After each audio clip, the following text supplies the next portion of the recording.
neaizvietojams.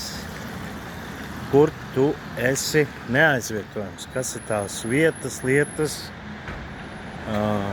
kur tu esi neaizvietojams?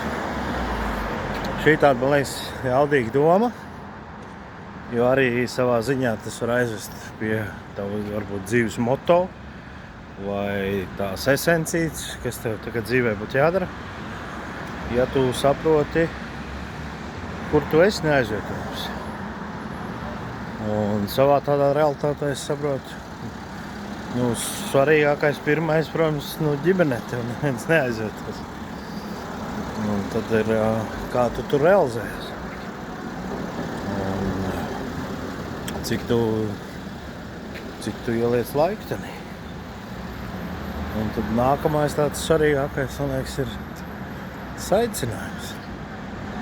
Kas ir tieši tavs aicinājums, tieši konkrēti tavā realitātē, tavām kapacitātēm, resursiem, jaudām un tā tālāk. Kas tas ir? Un šai nedēļā vai pagājušo saskāros ar to realitāti, kad ir normāli, ka tev ir nesapratīs. Un tas necer, ka sapratīs. Tā kā standartā ieliec to, ka tev nesapratīs un mēģini mācīties, komunicēt lietas, mēģini veidot to pozicionēšanu, realizāciju. Un tad tas tev pasargās no tādiem cilvēkiem, kas saka, mēs zinām visu. Ne? Ir tāda cilvēka grupa, kas domā, ka viņi zina visu, bet nav pietiekami ņēmuši vērā tevi, tavu realitāti. Un mēs cilvēciski caur savu to prizmu tikai vērtējam un skatāmies. Un tad ir tā bēdīgi. Bet tas ir normāli, tā ir realitāte.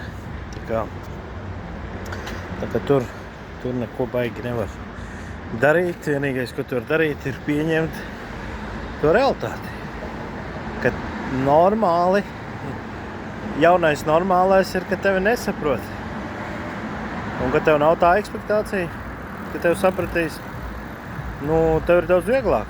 Jo tad tu arī cenšoties paskaidrot kādas lietas, tad tu neatspēries no tā, ka ir kaut kas pašsaprotams, bet tu saproti, ka nekas nav pašsaprotams. Un tad tev jāveido tā platforma bāze, uz kuras kopā sanāk. Tā, vai utopiski, filozofiski sanāk, bet tas svarīgi, man liekas, jo tad ir daudz nervus un sirms matus un stress un nesapratni var arī sevi pasargāt. Tā kā tas tāds šīs nedēļas pārdomas. Un es svētītu, šalom.